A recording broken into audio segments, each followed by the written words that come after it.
আজি ৰান্ধিম মই ভেদাইলতা আৰু মাছৰ মূৰ দি। ভেদাইলতাৰ জোল সকলোৱে খাইছে, আজি মই বেলেগ ধৰণে বনাই দেখাইছোঁ, আপোনালোকে এনেদৰে ৰান্ধি খাব। আমাৰ পেটটো ভালে ৰাখিবলৈ আমি সপ্তাহত মানিমুনি, ভেদাইলতা, নৰসিংহ এইবিলাক মাজে মাজে ৰান্ধি খাব লাগে। আৰু যদি আমাৰ মাছ ৰান্ধোতে মাছৰ মূৰ দুটা থাকি যায় সাধাৰণতে, সেই দুটা আমি কিহেৰে বনাম ভাবি থাকোঁ। যদি আমি এনেকৈ ভেদাইলতা আৰু নৰসিংহ দি বনাওঁ তেতিয়াহ'লে খাবলৈও ভাল লাগে আৰু সকলোৱে সোৱাদো পায়। এই ৰেচিপিটো ৰান্ধিবৰ কাৰণে মই লৈছোঁ ভেদাইলতা, আলু এটা টুকুৰা টুকুৰকৈ কেঁচা আলু কাটি লৈছোঁ, পিঁয়াজ এটা কাটি লৈছোঁ, নহৰু লৈছোঁ, জলকীয়া আৰু মাছ। প্ৰথমতে মই ভেদাইলতা পাতখিনি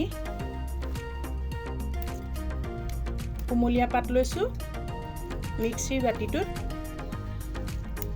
পিচি ল'ম।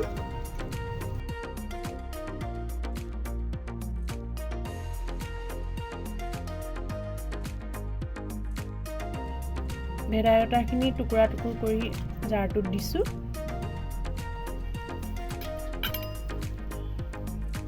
আলুখিনি টুকুৰা টুকুৰকৈ কাটি লৈছিলোঁ, এটা ডাঙৰ আলু লৈছোঁ, সেইখিনি দি লৈছোঁ। আৰু এটা পিঁয়াজ টুকুৰা টুকুৰকৈ কাটিছোঁ, সেইখিনি একেলগতে মই ইয়াত পেষ্ট বনাই ল'ম। ভেদাইলতা, কেঁচা আলু আৰু পিঁয়াজ গোটেইখিনি একেলগতে ইয়াত পেষ্ট বনাই ল'লোঁ। এতিয়া মই মাছখিনি আধা ভজা কৰি ল'ম।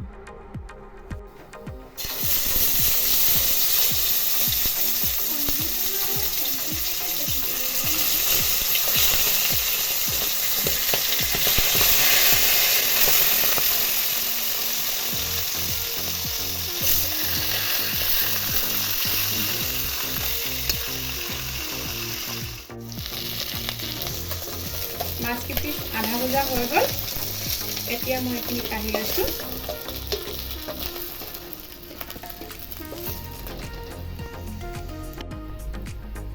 জুইটো কমাই তাতে আৰু এচামুচ তেল দিছোঁ। তেলখিনি গৰম হ'ল, জলকীয়া দুটা ফালি লৈ ইয়াতে দি দিছোঁ।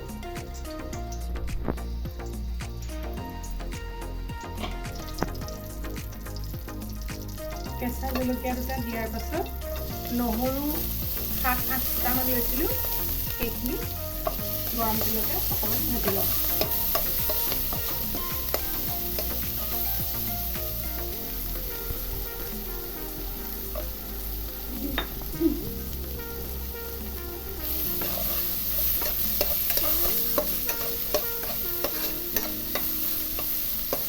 নহৰুৰ ভজা গোন্ধটো ওলাইছে, এতিয়া মই পেষ্ট বনাই লোৱা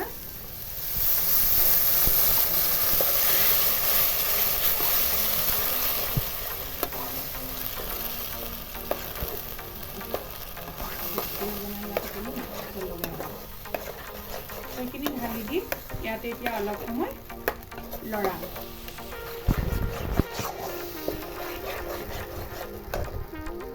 জুইটো অকণমান বঢ়াই দিছোঁ।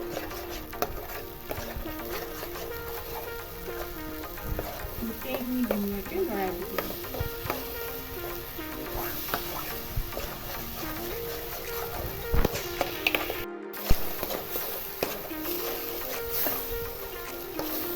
মিনিটমান ভজাৰ পাছত এতিয়া মই ইয়াত সোৱাদ অনুসৰি হালধি আৰু নিমখ দিম।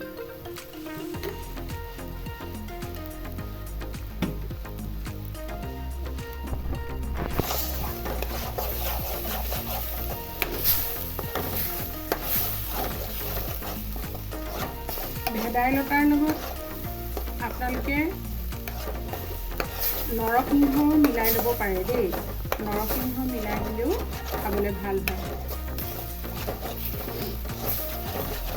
এইখিনি ভালকৈ মিক্স কৰিবলৈ দিলোঁ। এতিয়া মই ইয়াত পানী যোগ কৰিম।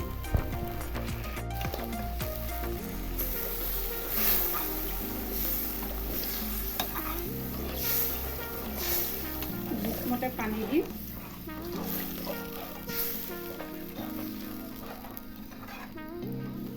এইখিনি এতিয়া মই ঢাকোন মাৰি উতলিবলৈ দিম।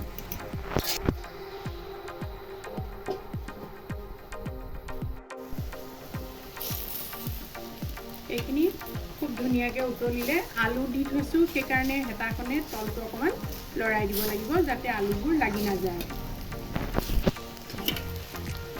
এতিয়া আধা ভাজি কৰি লোৱা মাছ কেইপিচ ইয়াত দি দিছোঁ।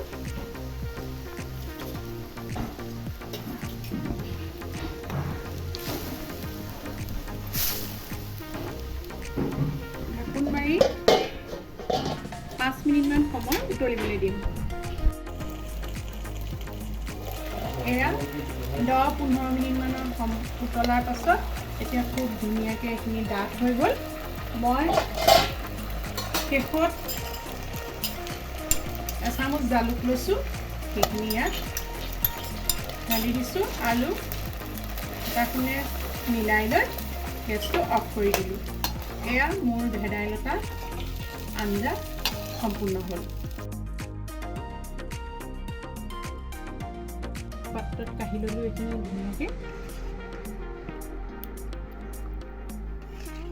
আমি যিকোনো অসুখীয়া মানুহকে এই আঞ্জাখন ৰান্ধি খুৱাব পাৰোঁ। ইয়াৰ বহুত উপকাৰী গুণ আছে।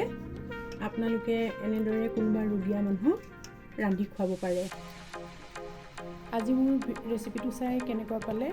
ভাল লাগিলে লাইক কৰক, কমেণ্ট কৰক, আৰু আপুনি যদি মোৰ চেনেললৈ নতুনকৈ আহিছে তেতিয়াহ'লে মোৰ চেনেলটো ছাবস্ক্ৰাইব কৰিবলৈ নাপাহৰিব। ধন্যবাদ।